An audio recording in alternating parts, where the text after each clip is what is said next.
जो नेत्र की दृष्टि और ज्ञान की दृष्टि वाली बात हो रही थी, तो जैसे आप कह रहे थे ये आपको छलनी समझ में आता है, तो शरीर के साथ भी आप उसको छलनी के रूप में देख सकते हैं क्या? हाँ, शरीर के द्वारा तो सब ज्ञान ही व्यक्त होता है, और किसके द्वारा? नहीं, अभी आप इसको अगर देखना चाहें, ऐसा हमको दिखता ही है। ऐसा दिखता मतलब यहाँ पर समझ में ऐसा ही बैठा है। समझ में दिखता तो वैसा ही है जैसा हमको दिख रहा है, नेत्र वाला। ठीक है, हम नेत्र में ये जुड़ा हुआ दिखता है, और ज्ञान में ये सब छलनी जैसा ही दिखता है। ये आपको तत्काल स्वीकार हुआ। ये कैसा स्वीकार हुआ? विज्ञान यहाँ तक पहुँचा है। हाँ, विज्ञान भी पहुँचा है, पहुँचा होगा। हाँ, पहुँचा होगा, लेकिन हाँ वो तो प्रोग्राम में, हाँ वो तो पहुँचा होता। छलनी वाली बात तो विज्ञान भी कहता है। हाँ, इसी को आगे ले चलते हैं बाबा। तो आपको जो ये पारगामिता वाली बात है, ये पारगामिता वाला बात जो है ना, व्यापक वस्तु। हाँ, व्यापक वस्तु पारगामी है। हाँ, मैंने व्यापक वस्तु को कोई अरेस्ट नहीं किया अभी तक। कोई ऐसा पदार्थ नहीं है जो अरेस्ट करते हैं, उसको रोक आगे बढ़ना ही जाते हैं, या खा रहे हैं, कम करते हैं, ज्यादा करते हैं, ऐसा कोई चीज। सारा वस्तु में सारा वस्तु जो है ना, इसमें डूबे रहने से पारगामी होना स्वाभाविक हो गया। जैसा कपड़े को तुम भिगाते हो पानी में, पानी पारगामी हो जाता है। कपड़े में पारगामी होता है ना, ठीक है, वैसे ही है जो लेकिन ऊर्जा में भिगा हुआ है। ऊर्जा में भिगे रहने का प्रमाण ये है बल संपन्नता, क्रियाशीलता। हर वस्तु में, स्थिति में बल, गति में ये शक्ति प्रयोग कर रहा है। गति के रूप में सारे शक्तियां प्रयोगित, स्थिति के रूप में सारे बल स्थित, बल संपन्नता सब में आ गए। बल जो है ना, घटता है। किसी अवस्था में किसी वस्तु का जो बल है वो यथावत रहता है। उसका प्रमाण क्या है? उसका प्रमाण यही है, उसका आचरण। तो हमको तो शक्ति ही दिखती है, तो हम बल के बारे में कैसे वो करते हैं, अनुमान लगाते हैं? स्थिति में रहता है जैसा, स्थिति में जैसा वस्तु, जैसा आप एक बल संपन्न वस्तु है ना, आप चलते हैं, आपका गति पता लगता है। तो चल हमेशा सकते हो, ये जो अनुमान है, अनुमान कहते हैं, इसको क्या कहेंगे? चलते ही है, चलते ही। हाँ, अच्छा, ऐसे उसके उसी के आधार पर एक यंत्र, यंत्र स्थिति में संपूर्ण यंत्र है। ठीक है, और गति में शक्ति है। ठीक है, गति को ये मानते हैं, शक्ति को मानते नहीं है, मैंने स्थिति को मानते ही नहीं। विज्ञानी है, विज्ञान जो है ना, गति को मानता है, स्थिति को मानते ही नहीं। स्थिति को मानता नहीं मतलब होने के रूप में मानता नहीं है, गति के रूप में वस्तु को मानता है। होना स्वीकार नहीं हुआ। वैसे भी इसे इसलिए नहीं मान सकते ना, कि स्थिति में कुछ मेजर नहीं कर सकते, कुछ वो नहीं कर सकते, जबकि होना स्वीकार होता ना, इतना कुकर्म तो नहीं कर सकते। होने का हस्तक्षेप तो किए हैं सारा काम। नहीं, तो हम वापस पारगामिता पर आए बाबा। हाँ जी, तो पारगामिता इस ढंग से, वस्तु भिगे रहने से बल संपन्न होने के आधार पर क्रियाशीलता को बताया। क्रियाशीलता को 3 फोल्ड में बता दिया। ठीक है, 3 फोल्ड में हर वस्तु, हर भौतिक वस्तु का स्वरूप दिखता ही है, समझ में आता ही है। श्रम गति परिणाम के रूप में, श्रम गति परिणाम के रूप में काम है। परिणाम का अमृत, तो गति का गंतव्य, श्रम का विश्राम, ये तीनों चीज पूर्णता की ओर गति है। ठीक है, उसमें से प्राकृतिक विधि से 2 घटना हो चुकी है। ठीक बात, गठन पूर्णता। ठीक बात। और 2 काम जो है ना, मनुष्य का पुरुषार्थ परमार्थ से होना है, वो मनुष्य किया नहीं। इतना ही बात नहीं, वो उसको करने के लिए अपना भी प्रपोजल रख रहे हैं। वो भी ठीक है, ठीक है, वो तो सब ठीक है। ये हुआ। मानव जो है, मानव में ज्ञान ही वह कुल मिलाकर के भिगा हुआ बल संपन्नता का प्रमाण है। तो ये जो हर वस्तु भीगा हुआ है, उसका वही ताकत के उसके होने के आधार पर बता रहे हैं। तो ये जब आपको अपने आप में अनुभव हुआ, उसके आधार पर आपने ये निष्कर्ष निकाला कह रहे हैं, उसी की वजह से तो आई नहीं। तो आपको अनुभव हुआ तो जीवन को जब आपने भीगा और बल संपन्न पाया, इसके आधार पर आप कह रहे हैं कि जड़ भी बल संपन्न है। ऐसा नहीं है, नहीं ऐसा जड़ को पहले बताया क्रियाशीलता के रूप में बल संपन्नता को। बल संपन्नता के बिना क्रियाशील हो नहीं सकता कोई चीज। तो आपने जड़ परमाणु की भी ऊर्जा संपन्नता को अनुभव किया है। हाँ, वो चारों अवस्था में, चारों अवस्था में ऊर्जा संपन्नता को अनुभव किया, उसी को व्याख्यायित करने की कोशिश की। नहीं, तो जैसे हम भी देखते हैं कि भाई परमाणु है, क्रियाशील है, तो हम भी एक अनुमान लगा सकते हैं कि क्रियाशील है तो इसकी कोई ऊर्जा होगी। वही बात है, वो तो ऊर्जा को आप कार्य ऊर्जा माने। हाँ, आप जो है ना स्वामी ऊर्जा को पहचाना। हाँ, नहीं पहचाना, अभी आपको पहचानना है। नहीं तो मान लीजिए मैं ही एक कल्पना रख देता कि ये जो शून्य है यही ऊर्जा है, कल्पना रख देता। ठीक है, रख रहे हो। तो कल्पना और सही है यही है, इसमें भेद क्या है? उसका होने के आधार पर, उसका प्रयोजन के आधार पर, होना प्रयोजन होना। प्रयोजन क्या है? उपयोगिता, पूरकता। ठीक है, प्रयोजन तो समझ में आया, होना मतलब होना रहना दोनों में एक अंतर ये है। होने में निरंतरता रहता है ना। तो इसके जो है ना रहने में आवश्यकता अनुसार उपयोगिता पूर्वकता सिद्ध होता रहता है। ठीक है ना। जैसा एक समय में पदार्थावस्था से प्राणावस्था उदय होना रहा, वो हो गए, वो परंपरा बन गए। हर दिन उदय हो ऐसा कुछ नहीं है, ये परंपरा बनने की तहत पुनः उदय हो ऐसा कुछ नहीं। उदय होते समय में पीछे वाला भाग जो था वो पूरक था ही, ऐसा बात। जैसा जीवों से मानव बन गए, मानव बनने की बाद इसका परंपरा बन गया। अब जो है ना हर दिन एक बंदर से एक आदमी पैदा हो, भैंस से पैदा हो, गाय से पैदा हो, मछली से पैदा हो, ऐसा कुछ होता नहीं। तो आपने भी यदि ये होते हुए देखा नहीं है, वो हई का है तो देखा है, हई का अध्ययन किया है बाबा। अध्ययन जो है ना हई का होता है, होते समय का कोई मतलब भी नहीं है। होने की बात भी हई ही। हाँ, वो तो ठीक है, हई का अध्ययन हई का है। ये जो है ना होते समय का जो बात है, हम अनुकरण करने के लिए, हम अनुकरण करने के लिए मतलब मैं ऐसा कर जा, होने का जो क्रिया है हम अनुकरण करें इस आधार पर। अच्छा, नहीं जरूरी नहीं बाबा, समझने के लिए भी हो सकता है। वही तो अभी जो है ना हई का अध्ययन है ये पूरा। हई में स्थिति और गति, स्थिति में बल है, गति में शक्ति।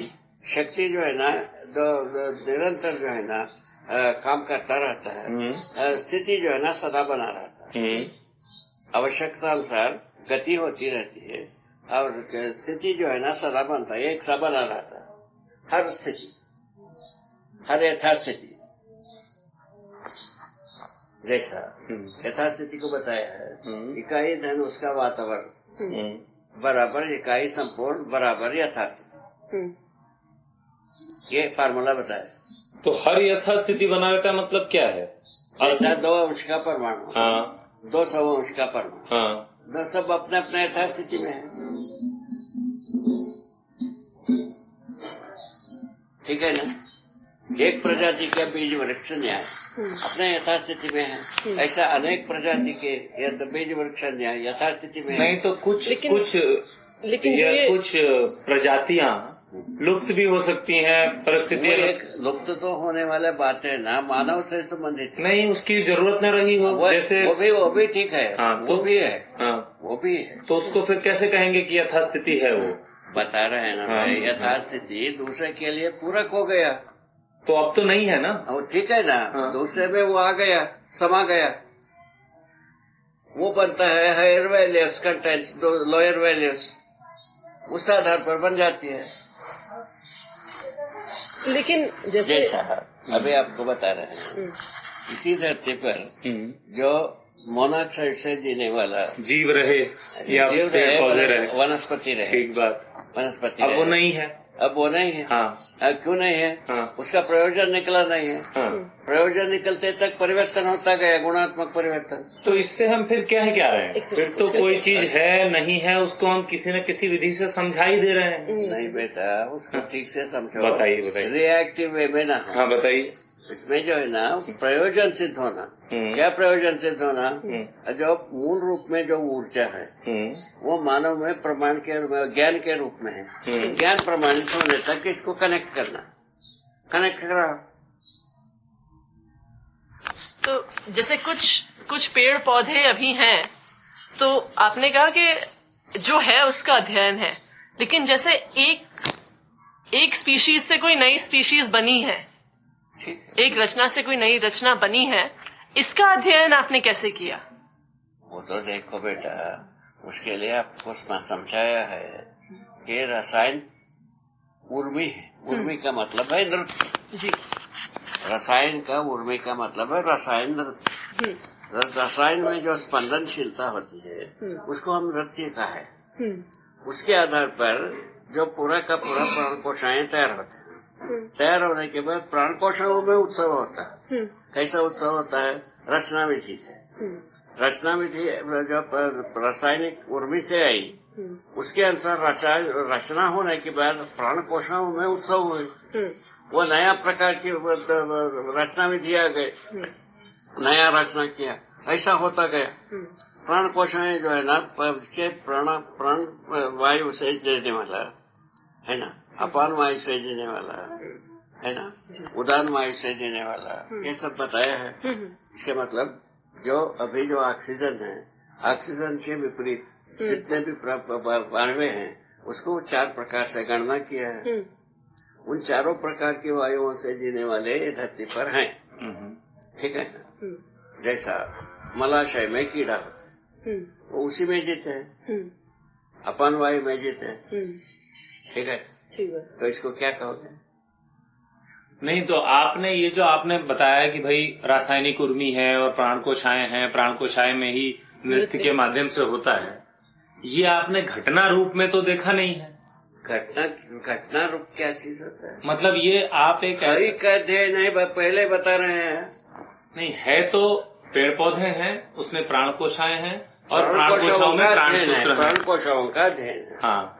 पर एक प्राण कोशा से दूसरी प्राण कोशा जो बनती है, बता तो दिया प्राण कोशा दिखाया, दूसरा क्या बता, रचना विधि बदलता है बताया। हाँ, तो ये आपने उसको बता दिया था भाई, एक सफल होने के बाद उत्सव होता है, फल दूसरा प्रकार की आती है। नहीं, तो ऐसा आपने होते देखा है इसलिए कह रहे हैं, कैसे कह रहे हैं?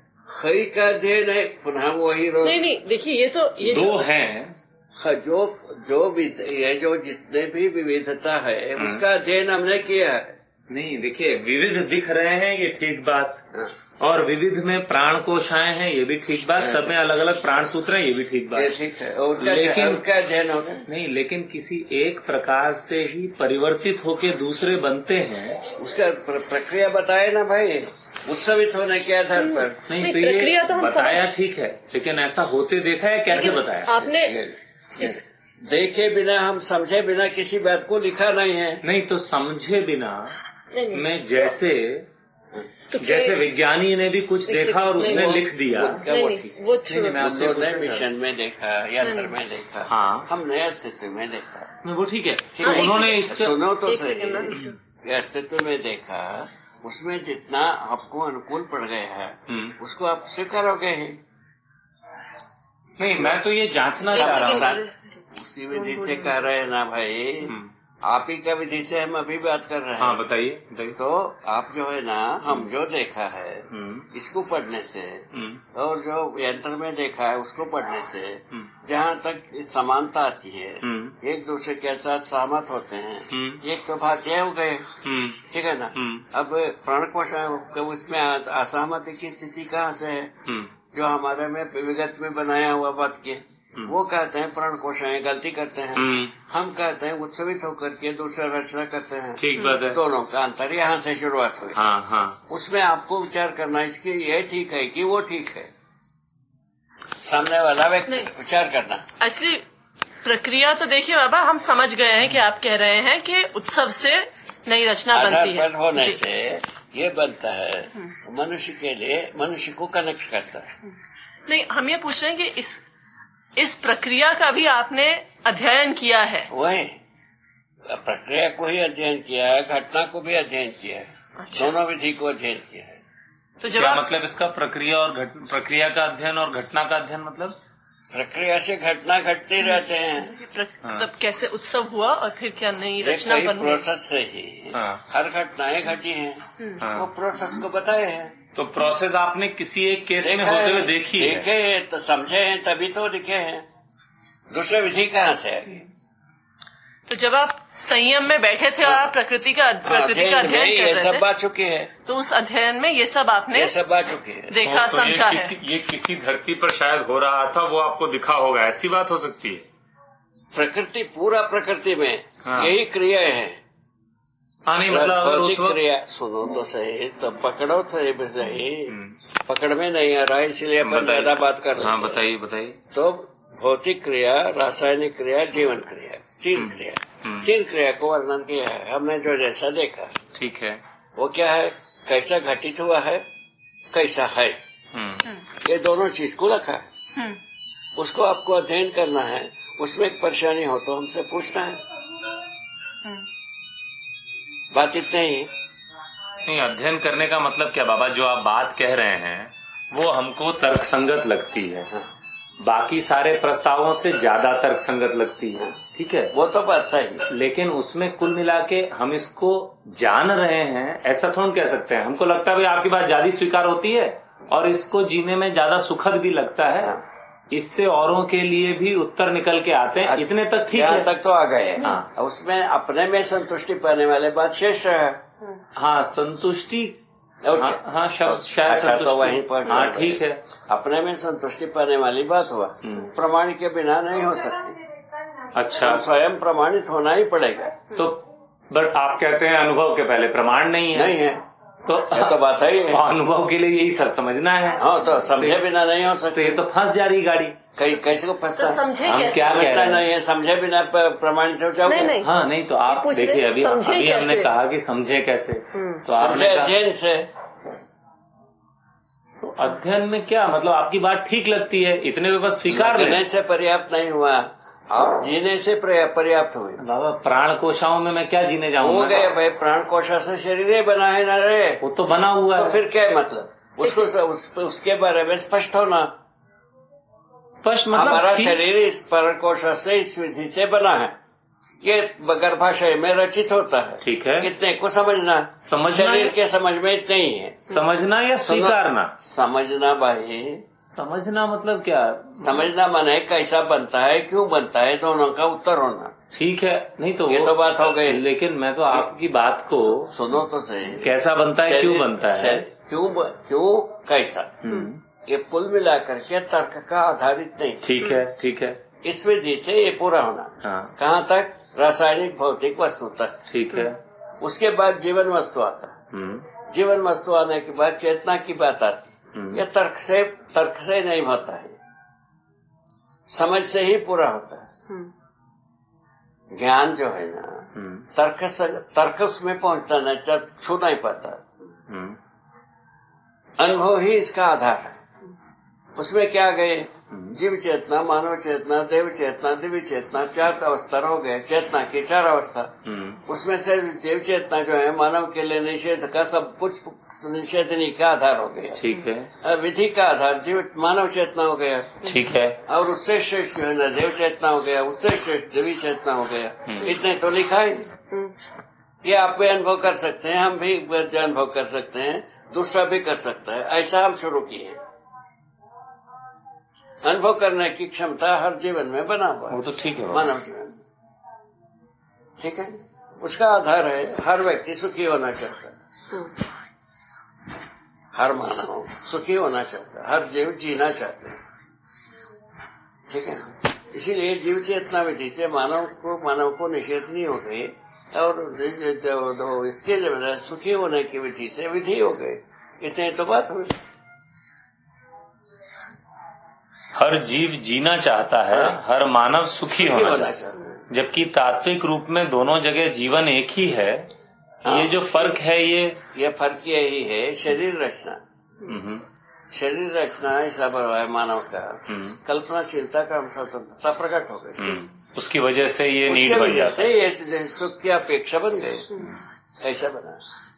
बहुत वो तो यह है तर्क संगत पे है, विधि संगत पे है और तात्विक संगत पे है, तीनों संगत है।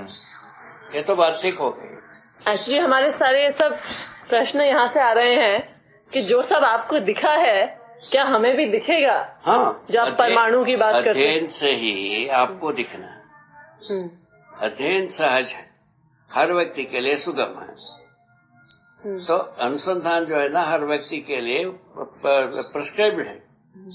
तो समाधि संयम की विधि तो किताबों में लिखाई है।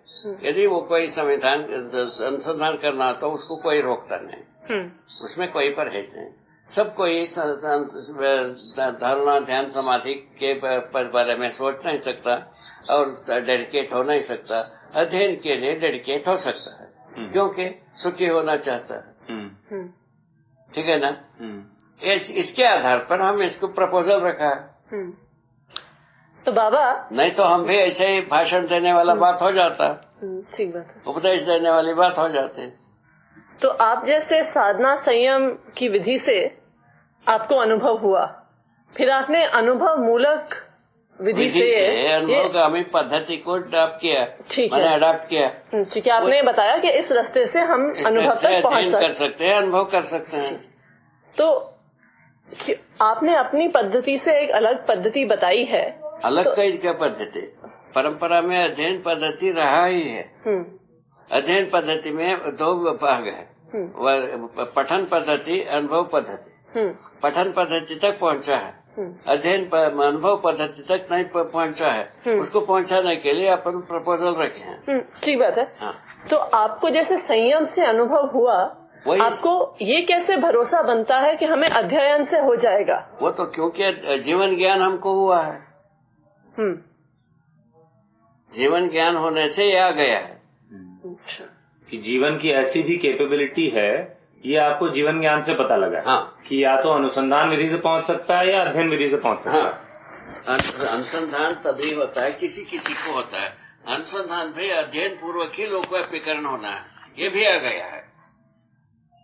हर अनुसंधान, हर व्यक्ति अनुसंधान करेगा ऐसा होगा ही नहीं, कभी नहीं होगा।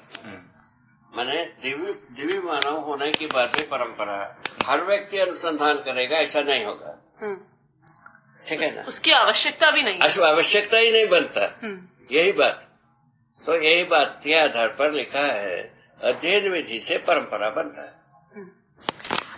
तो बाबा गलत नहीं है बाबा, वो तो ठीक है, वो ठीक है। उसको बलवती कैसा बनाया जाए, अपना योगदान कैसा हो सकता है, उसको अभी सोचना है। उसके लिए अपन ये प्रपोजल रखे हैं, अनुभव मूलक विधि से इसमें योगदान पूरा होता है। अनुभव अध्ययन विधि से भी होता है, अनुसंधान से होता ही है। अनुसंधान कोई करता है, अध्ययन सब कोई कर सकते हैं। इस विधि से अध्ययन विधि को अडॉप्ट किया है। बोलो सर,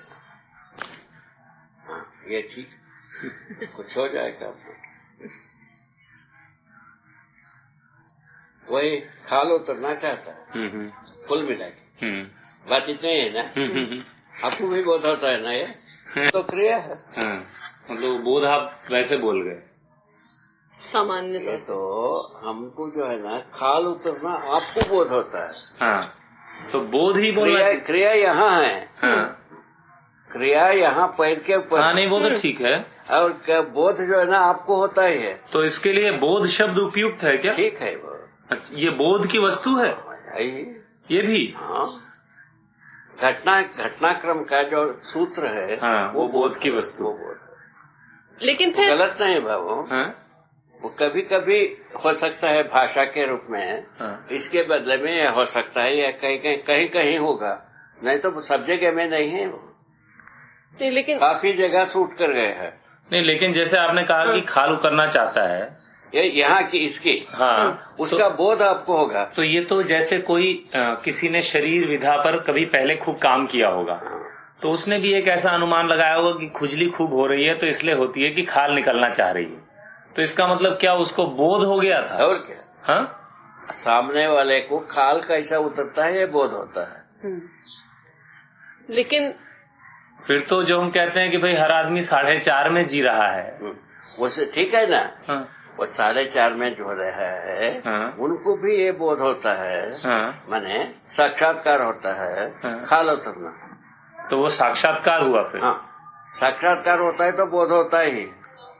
लेकिन आज ये सब चीज क्या है, भौतिक रासायनिक संसार की काम हो गई। हाँ, तो भौतिक इसीलिए इसके अनुभव की जरूरत नहीं रहा, साक्षात्कार तक की रह गई है काम धाम। क्या क्या इसका अनुभव का जरूरत नहीं रहा, क्या मतलब? माने खाल उतरना एक अनुभव की जो जरूरत नहीं है, रासायनिक भौतिक क्रिया का स्वरूप है, ये रिजॉल्व हो जाता है। अच्छा, तो जैसे आपने सुबह कहा था बाबा कि अभी जब सुबह बात हो रही थी जीवन क्रियाओं पर, तब आपने कहा था कि बुद्धि खाली रहती है, उसमें कोई वस्तु नहीं रहती। वस्तु नहीं रहता है, क्या मतलब हुआ जी? रासायनिक भौतिक क्रिया के बारे में कोई वस्तु नहीं रहता है, घटना के बारे में बोध रहता है, घटना का बोध रहता है, घटना का बोध होता है।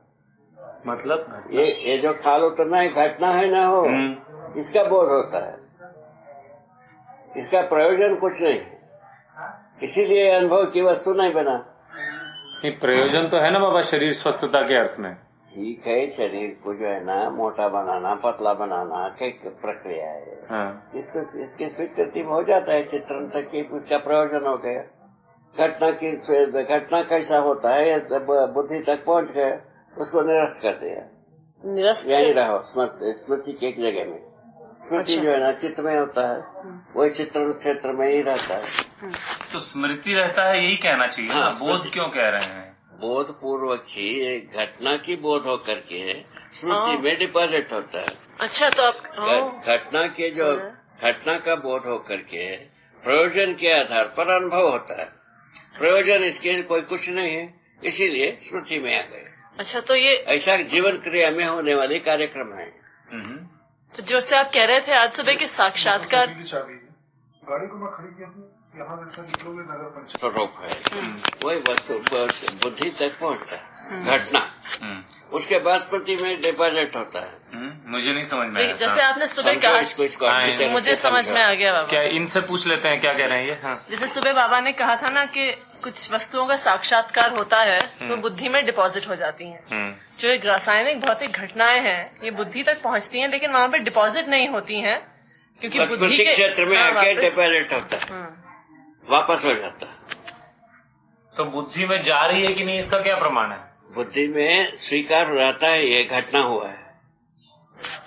अच्छा, इस आधार पर कह रहे हैं। तो ये सब बुद्धि में हो रहा है कि चित्त में हो रहा है, ये सब कैसे पता लगता है आपको? वो वही तो बात, वैसी को तो हम देखे हैं, समझे ही हैं, और क्या किए हैं, भाग्यों के हैं 5 वर्ष। नहीं तो जैसे कि 5 वर्ष जो भाग्यों का नहीं, 5 वर्ष में 5 वर्ष हमारा संयम पूरा हुआ, 5 वर्ष में अध्ययन किया है पूरा। नहीं तो जैसे आप ही कहते हैं कि जीवन अविभाज्य रूप में क्रियाशील है, तो ये कहाँ हो रहा है, ये केवल यहाँ हो रहा है, ये सब कैसे पता लगता है? बात है स्वयं में जीवन में हम कैसा कर रहे हैं, इसके हम सत्यापित किया है। स्वयं हमारा जीवन में हमने कैसा किया, उसी को तो अब सत्यापित कर रहे हैं, और क्या कर रहे हैं, किसी का थोड़े ही अनुकरण किए। नहीं, वो तो ठीक है, पर ये क्या एक ही समय पर हमारा जीवन क्रियाशील होता होगा? मैं अपने जीवन का दृष्टा रहा हूँ, जीवन में कहाँ होता है ये सबको हम गणना किया है, अध्ययन किया है, उसके बाद आपको कह रहे हैं हमारा जीवन में कैसा घटित होता रहा। मैंने रासायनिक क्रिया भी देखा है, समझा है, भौतिक क्रिया भी समझा है, देखा है, जीवन क्रिया को भी समझा है, देखा है। उसके बाद क्या बात, उसके बाद कोई क्रिया ही नहीं, धरती खाली है, प्रकृति खाली है। इन 3 क्रिया के अलावा चौथा प्रकार की क्रिया को आप गिना नहीं पाओगे। हाँ, वो तो ठीक है बाबा। तो बाबा जैसे आपने कहा कि घटना बुद्धि तक पहुंचती है, बड़ी भारी चैलेंज है। ज्यादा भारी पड़ जाता है बाबा हम लोगों पे कभी कभी। जब आप जैसा आदमी को भारी पड़ता है, बाकी को क्या हालत होगा? नहीं ऐसा नहीं बाकी का क्या हालत होगा आप ही सोचो। ये कितनी बड़ी भारी चैलेंज है। अभी भौतिक संसार या अध्यात्म संसार इस जगह में आया, इस कंक्लूजन में आया नहीं। वो तो ठीक, ये तो बात सही है। उसके आधार पर आप विश्वास कर सकते हैं, इसको सटीक समझना चाहिए। उसमें क्या होता है, तर्क का रेंज बताया कहाँ तक पहुँचता है, उसके बाद जो है ना अध्ययन की रेंज बताया, उसके बाद अनुभव की रेंज बताया, उसके बाद प्रमाण की रेंज बताया, उसके बाद क्रियान्वयन की रेंज बताया। क्रियान्वयन की जहाँ बात आता है वहाँ पुनः तर्क हावी।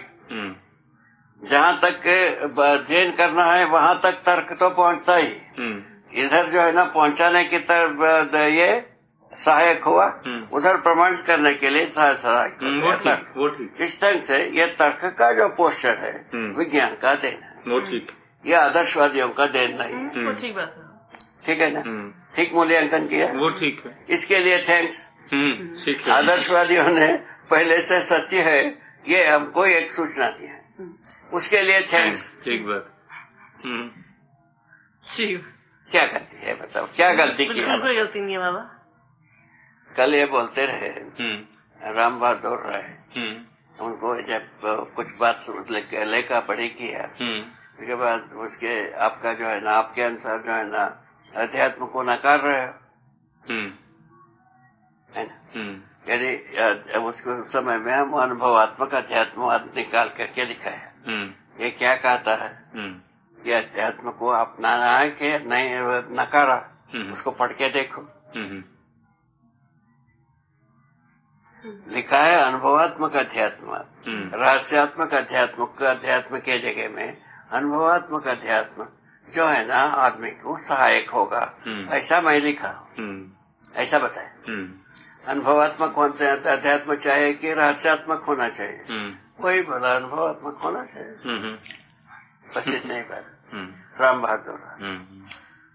बाबा जैसे आप कह रहे थे कि कोई घटना होती है रासायनिक भौतिक, कोई घटना रासायनिक होता है। भौतिक घटना हुई, बुद्धि तक पहुंची, उसने उसे निरस्त कर दिया और स्मृति में डिपॉजिट कर दिया। जो आदमी सबका समझदारी के आधार में बता रहे हैं, घटना तो है ही है। वो ठीक है। घटनाओं का जो दर्शक होता है, घटनाओं का दर्शक जो जीवन के लिए जरूरत है वो अनुभव में जाता है। जीवन तृप्ति के लिए जो जरूरत है अनुभव में आता है। शरीर की संरक्षण, शरीर का पोषण, इसके लिए जितने भी है घटनाएं हैं वो स्मृति में चित्रण में आकर के डिपॉजिट होता है, ये बताया जी। हाँ। तो फिर आप ऐसा क्यों कहते हैं कि कई जगह की बुद्धि चुप रहती है? इसीलिए खाली रहता है ना हो। अच्छा, तो खाली रहता है उस चुप, जब आप कहते हैं चुप रहती है, इस ढंग से खाली रहता है वो। अच्छा, कि अनुभव इस बात के जीवन प्रयोजन को स्वीकारने की। अच्छा, ठीक, कि अनुभव की उपयोगी जो वस्तुएं हैं वो अनुभव में नहीं आता है, जीवन प्रयोजन के अर्थ में ही अनुभव है। ठीक बात। शरीर का प्रयोजन के लिए तब जो बात है ये बताया, घटनाओं का संग्रह होना, वो स्मृति में रहना, वो प्रयोग होना, वो कर्माभ्यास से हो जाता है, इतना हो ही जाता है। तो भ्रमित स्थिति में भी बुद्धि का ये रोल तो रहता ही है। रोल नहीं है कैसा हो सकता, बुद्धि रहता है जीवन में, अपरिहार्य है वो। बुद्धि नहीं है ऐसा कैसा किया जाए? बुद्धि है, उसका प्रयोजन सिद्ध होना जरूरी है।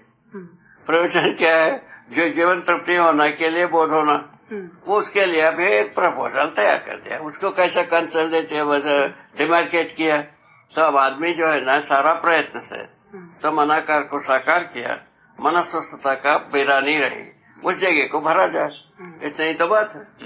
साधारण बात है बाबू जी। अब साधारण बात में आ गए, जटिलता से आ गए ना, इसकी जरूरत महसूस होता है कि नहीं तेरे को? बिल्कुल होता है। बस इतना ही बात। तो बुद्धि एक प्रकार का फिल्टर सा है अगर हाँ, फिल्टर मानो, वही या तो अनुभव ठीक किया, ठीक भाषा प्रयोग किया, ऐसे ही फिल्टर करके ये शरीर का प्रयोजन क्या है, स्मृति में रहो, ठीक रहता है। मिसिल जब सब चले गए वहाँ पीछे आ गए और जो है ना खाली बैठा है, जीवन प्रयोजन के लिए ताके बैठा है। बुद्धि और बुद्धि ही है फिल्टर करके इस प्रकार के काम कर रहा है। ठीक है। जब बुद्धि में जब जीवन प्रयोजन आ गया, अनुभव में पहुंचता है, उसी को हम बोध, अनुभव, प्रमाण बोध और चिंतन, यहाँ तक कि पूरा इन त्रयों को बताया जाए। बहुत बढ़िया है बाबा। तर्क संगत भी है, व्यवहार संगत भी है और अनुभव संगत तो है ही। तर्क और व्यवहार संगत हो गए, अनुभव होना शेष है, वो हो ही जाएगा। मनुष्य का प्रयत्न है ना, जैसा आप लोग जैसा निष्ठावान है, आप लोगों को होने में बहुत दूर नहीं है मेरे अनुसार। तो अड़चन क्या है? विगत का स्मरण। विगत का स्मरण अड़चन का बढ़ाता है, थोड़ा सा देर लगाता है, क्योंकि आपने विधिवत अध्ययन किया है। विधिवत अध्ययन की नाम देते हैं ना, विधिवत अध्ययन किया है, इसमें बहुत सारे चीज सही लगा है, वो चीज अड़चन करते हैं। नहीं, ऐसा नहीं है बाबा, वो नहीं है शायद। विगत की चीजों से कोई चिपकाव नहीं है। हाँ, समझने की प्रक्रिया हम लोगों की थोड़ी हो सकता है ठीक ना हो। स्मृतियाँ जो है अड़चन करते हैं ना रे? नहीं, स्मृतियाँ कोई खास अड़चन नहीं करते। नहीं है ना? ठीक, आपके लिए सुगम हो गए, आपके लिए सुगम रास्ता हो गए। जैसे मैं आपसे ये पूछ रहा था, पता नहीं शायद ब्रेक दे के करना चाहिए था, कि क्रियाशीलता तो दिखती है, लेकिन जो सत्ता को ऊर्जा आपने कहा है, इसको उसमें भीगे हुए स्थिति को अनुभव करना है। तो अनुभव के बाद ये स्पष्ट होता है, बोध होना है। हाँ। अनुभव या जो भीगा हुआ का बोध हो जाता है। भीगा हुआ बोध होने पर, भीगा हुआ मतलब कि ऊर्जा संपन्न। हाँ, ऊर्जा संपन्न। हाँ, उसको जो है ना कहा है साम्य ऊर्जा, समान रूप में सबको प्राप्त। ठीक है, प्राप्त ऊर्जा। हाँ, प्राप्त ऊर्जा होने के, ऊर्जा संपन्न होने के फलस्वरूप क्रियाशीलता है। क्रियाशीलता से ऊर्जा संपन्नता प्रमाणित हुई। क्रियाशीलता से ऊर्जा संपन्नता प्रमाणित हुई, ये बात ठीक है, प्रमाणित हो गए। फिर पुनः क्रिया के आधार पर कार्य ऊर्जा तैयार होने लगी, वो भी ठीक है। उसको जो विज्ञान अध्ययन किया। ठीक है, वो तो विज्ञान ठीक जो है है ना कार्य ऊर्जा को अध्ययन करता ठीक है, वो तो ठीक है, उसमें कोई खास हमको डाउट नहीं। ठीक है। साम्य ऊर्जा का ज्ञान नहीं है। हाँ, ठीक बात। वैज्ञानिक को यदि साम्य ऊर्जा का ज्ञान हो जाता, इतना अपराध तो नहीं करता जितना अपराध करते जा रहा है। ऐसा क्यों कहते हैं बाबा? है? ये क्यों कहते हैं कि अगर साम्य ऊर्जा का ज्ञान हो जाता तो अपराध नहीं करता? वही तो बात है, मुख्य बात वही है। साम्य ऊर्जा का मतलब है ज्ञान। ज्ञान का मतलब है जीवन ज्ञान, मानवता पूर्ण आचरण ज्ञान और सह अस्तित्व दर्शन ज्ञान। इन तीनों होने से ज्ञान हुआ। अच्छा। तो फिर इतना क्या, फिर तो कोई अपराध नहीं करता, ये बात निकल के आती है ना। है? इतना ज्ञान हो जाता फिर तो कोई अपराध नहीं करेगा। यही तो, इसी आधार पर तो अपन सिर कूट रहे हैं। अभी जो अपना ज्योतिष कुटाई है वो इतने के लिए है। नहीं, लेकिन बाबा वहाँ जाए वापस, आपने कहा कि क्रियाशीलता से ऊर्जा संपन्नता प्रमाणित होती है। ठीक है, लेकिन ये ऊर्जा संपन्नता जो है, ये भी ज्ञान है मानव प्रवृत्ति में, चैतन्य प्रकृति में। चलिए वो भी ठीक है। एक आप ये भी कहते हैं कि ऊर्जा संपन्नता मानव में या चैतन्य में ज्ञान है। ठीक है, वो कैसा कोऑर्डिनेट हुआ? ज्ञान संपन्नता से जो सह अस्तित्व ज्ञान पूरा होता है। सह अस्तित्व में क्या है? ज्ञान में सभी वस्तु डूबे हैं, घिरे हुए, भीगे हुए हैं। भीगे हुए रहने का प्रयोजन ज्ञान संपन्नता से है। वो मानव जाति में ही होता है। मानव का ये मौलिकता। नहीं, वो भी ठीक है, इतना ही बात कि समझेगा मानव समझेगा ये ज्ञान है, ये तो ठीक है, लेकिन ये सत्ता को आपने जो ज्ञान को ज्ञान रूप में कह रहे हैं, वो तो ज्ञान शक्ति है मानव का संचालन। नहीं, ज्ञान शक्ति मानव का संचालन है, वो ठीक है, परंतु ये ज्ञान सत्ता है। हाँ, ज्ञान ही तो सत्ता है। हाँ, ये कैसे निष्कर्ष निकलता है? क्योंकि सहअस्तित्व का ज्ञान होता है, वो आप भूल जाते हैं। क्योंकि सहअस्तित्व का ज्ञान होता है ना। सहअस्तित्व में जीना होता है, सह अस्तित्व में प्रमाणित होता है मानव, इस आधार पर कहा है। यहाँ पे सह अस्तित्व से क्या अभिप्राय है? जड़ और जड़ चैतन्य प्रकृति के साथ, हाँ, जड़ चैतन्य प्रकृति के साथ, जड़ शरीर, हाँ, चैतन्य प्रकृति जीवन, हाँ, के साथ जो है ना, उसी प्रकार से जड़ संसार के साथ है ना, जड़ संसार के साथ जड़ शरीर, चैतन्य प्रकृति के साथ जीवन जुड़ा ही है। तो इसके जो है ना, इसमें जो है ना, जागृति जो है ज्ञान है। ज्ञान मूलक विधि से जीना, ज्ञान यही 3 स्वरूप में है। इसको हम पूरा देख डाला है। नहीं, जड़ और चैतन्य के सहअस्तित्व की बात कर रहे हैं या प्रकृति और सत्ता के सहअस्तित्व की बात कर रहे हैं? पूरा सहअस्तित्व में सब भाई चेतना, चैतन्य, जड़, तीनों का सहअस्तित्व में हम जीना बनता है। चेतना ज्ञान है, ज्ञानी जीवन है। क्या सुना? चेतना ज्ञान है और ज्ञानी जीवन है। प्रमाण जो है ना मानव। चेतना को ज्ञान क्यों कह रहे हैं? ये जो संपूर्ण व्यवस्था है ये ज्ञान है ना? हाँ, चेतना होने से, चेतना स्वरूप ज्ञान स्वरूप होने के आधार पर, ज्ञान स्वरूप में तीनों ज्ञान होने पर हम जड़ चेतन प्रकृति के साथ जीना बन जाता है ना। वो जड़ प्रकृति और चेतन प्रकृति, चैतन्य प्रकृति, इन दोनों का सहअस्तित्व में जीना बनता है। चेतना जो है ना, ज्ञान स्वरूप में प्राप्त रहता है। यही चीज मानव में चेतना के रूप में आता है। वो चीज देव चेतना, मानव चेतना, देव चेतना, दिव्य चेतना के रूप में व्याख्या कर दिया है, जिसमें से जीव चेतना मानव के लिए सारा अपराध को विधि मानता है, ये बताया। वो तो ठीक है, ठीक है। उसके बाद विधि में जीना जीव चेतना से शुरू होता है, ये बताया। उसमें श्रेष्ठता जो है ना, देव चेतना में, दिव्य चेतना में बता दिया। इस ढंग से व्याख्या हुआ है। ज्ञान का व्याख्या ऐसा हुआ। ज्ञान जो है ना, तो चेतना ही ज्ञान है। चेतना जो है वह व्यापक वस्तु ही है। साम्य ऊर्जा को ही हम चेतना नाम दिया है। चैतन्य होते समय में चेतना, मानव परमाणु चैतन्य पर वो तो ठीक है, लेकिन उसको क्यों दिया है मैं ये जानना चाह रहा हूँ। वो दिया है वो तो मुझे पता है। ज्ञान पूर्वक जीने के लिए। बाबा, ज्ञान पूर्वक जीना तो ठीक है, चैतन्य में ज्ञान होगा तभी वो सही जी पाएगा, ये बात सही है। हाँ, उतना ही है। वही सहअस्तित्व का प्रकटन का मतलब भी उतना ही है। सहअस्तित्व सहज प्रकटन है 4 अवस्था का, उसका प्रयोजन उतना ही है। वो भी ठीक है। ज्ञान अवस्था ज्ञान पूर्वक जीव, वो भी ठीक है, वो तो ठीक है। वो उसका जो प्रमाण है मानव ही प्रस्तुत करेगा, दूसरा कोई करेगा नहीं। इच्छा हो तो करेगा, इच्छा नहीं हो तो नहीं करेगा। क्या तकलीफ।